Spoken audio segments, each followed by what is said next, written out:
ಎಲ್ಲರಿಗೂ ಶುಭ ಮಧ್ಯಾಹ್ನ. ನನ್ನ ಪ್ರೀತಿಯ ಗೆಳತಿಯರೇ ಹಾಗೂ ಶಿಕ್ಷಕರೇ, ಹೊಯ್ಸಳ ವಂಶದ ಪ್ರಸಿದ್ಧ ದೊರೆ ವಿಷ್ಣುವರ್ಧನ, ಆತನ ಮಹಾರಾಣಿ ಶಾಂತಲಾದೇವಿ. ಪ್ರಜಾಪ್ರೇಮಿಯಾಗಿದ್ದ ಈಕೆಯು ಒಮ್ಮೆ ಮಾರುವೇಷದಲ್ಲಿ ರಾಜ್ಯ ಸಂಚಾರ ಮಾಡುತ್ತಿದ್ದಳು. ಆ ಸಮಯದಲ್ಲಿ ಪ್ರಜೆಗಳ ಪ್ರಾಮಾಣಿಕತೆಯನ್ನು ಕಂಡಳು. ಭೂಮಿಯಲ್ಲಿ ದೊರಕಿದ ಸಂಪತ್ತು ಪ್ರಜೆಗಳಿಗೆ ಸೇರದಾದ್ದರಿಂದ ಅದನ್ನು ಪ್ರಜೆಗಳಾಗಿಯೇ ಬಳಸಬೇಕು ಎಂಬ ಅಭಿಪ್ರಾಯದಂತೆ ದೇವಾಲಯ ನಿರ್ಮಾಣಕ್ಕೆ ಆ ಸಂಪತ್ತನ್ನು ಬಳಸಲು ಮಾಡಿದ ತೀರ್ಮಾನವನ್ನು ಈ ಪ್ರಜಾನಿಷ್ಠೆ ಎಂಬ ಪಾಠದಲ್ಲಿ ಕಾಣಬಹುದು. ಏನ್ರಪ್ಪ ದೈವದವರು, ಏನ್ ಹೇಳ್ತೀರಾ ಹೇಳ್ರಿ. ಏನ್ ತಾತ ಇವತ್ತಿನ ವಿಚಾರ? ಯಾಕೆ ಎಲ್ಲರೂ ಇಲ್ಲಿಗೆ ಸೇರಿದ್ದೀರಾ? ನೋಡಿ, ವೀರಣ್ಣ ತನ್ನ ಮೂಡಲಾದಿಕ್ಕಿನಾಗಿರೋ ಹೊಲನ 2 ವರ್ಷದಿಂದ ಈರಣ್ಣಂಗೆ 108 ಮಾರಿದ. ಪ್ರಯುಕ್ತ ಕಾಮ್ಯಕ್ಕೆ ಉಳ್ಮೆ ಮಾಡುವಾಗ ನಿನ್ನೆ ದಿನ ಒಂದ್ ಕೊಪ್ಪರಿಗೆ ಬಂಗಾರ ಸಿಕ್ತು. ಈಗ ಇದೈತ್ ನೋಡ್ರಿ. ಈ ಒಂದ್ ಸಿಕ್ಕಿದ್ಮ್ಯಾಗೆ ಈರಣ್ಣ ಪೂಜೆ ಮಾಡಿ ವೀರಣ್ಣನ್ ಮನೆಗ್ ತಕೊಂಡೋಗಿ ಹೇಳ್ದ, ನೋಡ್ ವೀರಣ್ಣ, ನಿನ್ ಪೂರ್ವಜರು ನಿನ್ಗೆ ಅಂತ ಮಾಡಿದ್ರು ಅಂತ ಕಾಣಿಸುತ್ತೆ, ತಕೋ ಅಂದ.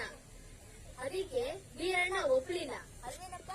ಹೌದು ಗೌಡಪ್ಪ, ಹೊಲ ಮಾರಿದ್ಮ್ಯಾಗೆ ಹಣ ಕೊಟ್ಮ್ಯಾಗೆ ಆ ಹೊಲದ ಮ್ಯಾಲೆ ನನ್ಗೇನೈತೆ ಹಾಕು, ಅದ್ರಲ್ಲಿ ಸಿಕ್ಕಿದ್ದೆಲ್ಲ ಹೊಲ ಕೊಂಡ್ಕೊಂಡ ಈರಣ್ಣಂದೆ ತಾನೆ. ಆದ್ರೆ ಅದಕ್ ನಾನ್ ಒಪ್ಪಲ್ಲ ಗೌಡಪ್ಪ. ಯಾಕೆ ಅಂತೀರಾ? ಈ ಹೊಲ ಇವನ ಪಿತ್ರಾಜಿತ್ರ ಆಸ್ತಿ. ಏನೋ ಕಷ್ಟ ಬಂತು ಅಂತ ನನಗ್ ಮಾರ್ದ. ಮಾರುವಾಗ ಅದ್ರಲ್ಲಿರೋ ಒಂದು ನಿಂದೆ ಅಂತ ಹೇಳಿರ್ಲಿಲ್ಲಲ್ಲ. ಅಂದ್ಮೇಲೆ ಈ ಒಂದು ಅವಂದೇ, ನಂದಲ್ಲ. ಅದೇಂಗಾದತ್ತು? ತಾಂಬೂಲ ಹೋಗುದ್ಮೇಲೆ ಎತ್ತಿ ಬಾಯಿ ಹಾಕೊಳ್ಳೋ ಕೆಟ್ಟತನ ಬೇಡ. ಒಂದು ಹೊಲ ಕೊಂಡ್ಕೊಂಡ ಈರಣ್ಣಂದೆ. ಹೇಗಾದ್ರೂ ಮಾಡಿ ಉಪಕಾರ ಮಾಡ್ಬೇಕು ದೈವದವರು.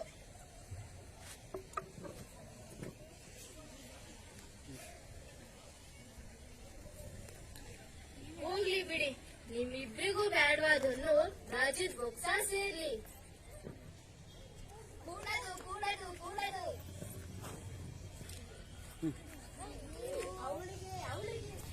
ನೀವು ಯಾರೇ ಆಗಿರಿ, ಆದ್ರೆ ನೀವು ಈ ಒಂದು ರಾಜ್ಯದ ಬೊಕ್ಸ ಸೇರ್ಬಾರ್ದು ಅಂತೀರಲ್ಲ, ಯಾಕೆ? ತಾತ, ಬೊಕ್ಕಸಕ್ಕೆ ಸೇರಲು ಇದು ಸಾಮ್ರಾಟರ ದುಡಿಮೆಯಲ್ಲ, ಅವರ ಬೆವರಿನ ಫಲವೂ ಅಲ್ಲ, ಅದು ಪ್ರಜೆಗಳ ಬೆವರಿನ ಫಲ.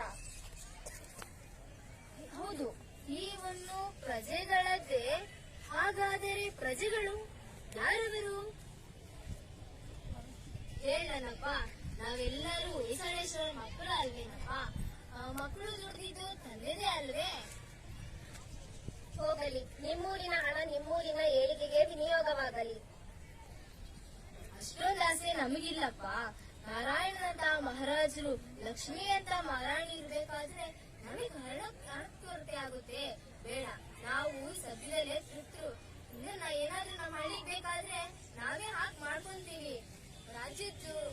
ರಾಜನ್ ದುಡ್ಡು ರಾಜ್ಯಕ್ಕೆ ವಿನಿಯೋಗ ಆಗ್ಬೇಕು. ಅಣ್ಣಗಳಿಗ, ನಿಮ್ಮಂತ ಪುಣ್ಯವಂತ ಪ್ರಜೆಗಳನ್ನು ಪಡೆದ ರಾಜನು ಅದೆಷ್ಟು ಭಾಗ್ಯವಂತನೋ. ಇರಬಹುದು, ಅಂತಹ ರಾಜ ರಾಣಿಯರನ್ನು ಪಡೆದ ನಾವು ಪುಣ್ಯವಂತರು.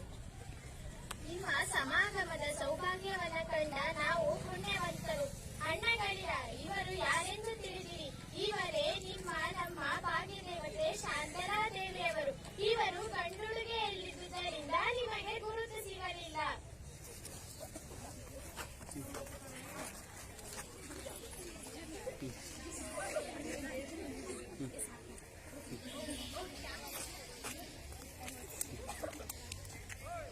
ಅಣ್ಣಗಳಿರ, ತಾಯಂದಿರೆ, ಇದೋ ಈ ಹೊನ್ನನ್ನು ನಾನು ನೇರವಾಗಿ ರಾಜ್ಯದ ಕೋಶಕ್ಕೆ ಸೇರಿಸುವುದಿಲ್ಲ.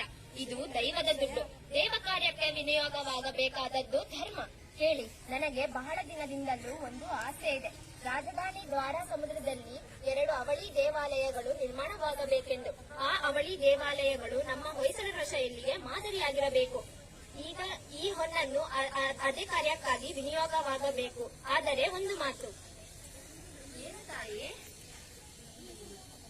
ಏಕಮಲ್ಲ ನಾಯಕರು ನಮಗೆಲ್ಲರಿಗೂ ಹಿರಿಯರು.